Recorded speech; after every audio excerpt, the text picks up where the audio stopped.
All right, today we're diving into something really fascinating.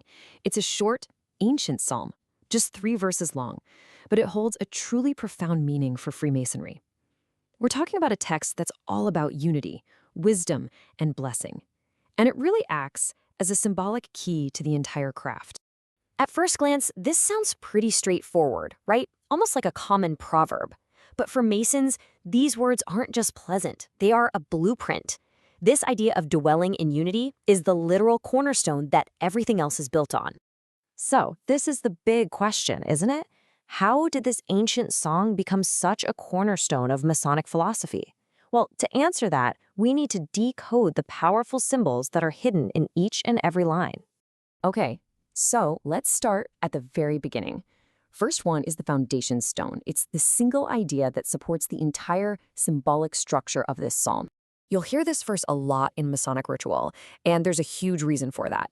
It's not just about, being friends. It's a commitment to a very specific kind of brotherly love, one that actively works to rise above social, political, and even religious differences.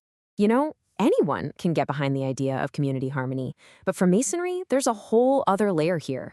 It's not just about getting along, it's about a deep, foundational principle of bringing men together from all different backgrounds and opinions for a shared moral purpose. And this is where it gets really cool, how they make this abstract idea totally concrete. The lodge itself becomes the physical space where brethren dwell.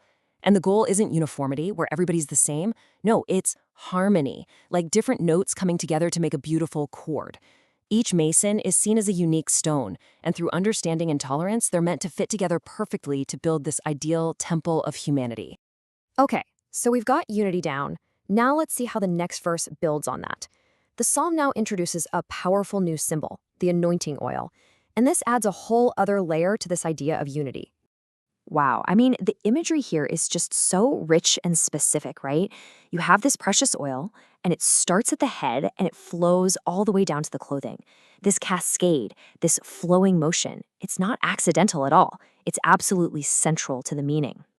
So, in a spiritual sense, you could see this oil as a kind of divine blessing, a consecration. But in Masonic allegory, it's all about something else, the transmission of knowledge, or what they call light. It's really about how wisdom gets passed down within the fraternity. And get this, that downward flow, it's everything. It's not just a random detail. The path the oil takes, from the head to the beard and then to the garments, is a very precise allegory for how wisdom and virtue are supposed to permeate the entire lodge. So let's decode this flow. The head, that represents wisdom, basically personified by the worshipful master. The beard symbolizes the experience and maturity you need to transmit that wisdom. And the oil itself, well, that's the chain of light, the virtue and knowledge flowing from the leadership all the way down through every single member, sanctifying their collective work. All right, so we've got unity, we've got the transmission of wisdom. What's next? The final piece of the puzzle comes in verse 3, and here we get a totally new metaphor, the gentle, life-giving dew. Now, what's really interesting here is the geography. The psalm connects these two mountains, Hermon up in the north and Zion way down in the south. The dew is the one thing that unites them, and that's absolutely key to its symbolic meaning. So yeah, you could read this as being about divine grace, but the Masonic take is a little different. It focuses on how, just like dew forms quietly and sustains life, Masonic virtue is meant to be a gentle, unseen, but really powerful influence on society. And by uniting those distant mountains, Hermon and Zion, the dew becomes this perfect symbol for a universal brotherhood that goes beyond all boundaries. So think of the dew like this. It's the blessing that comes from that harmony.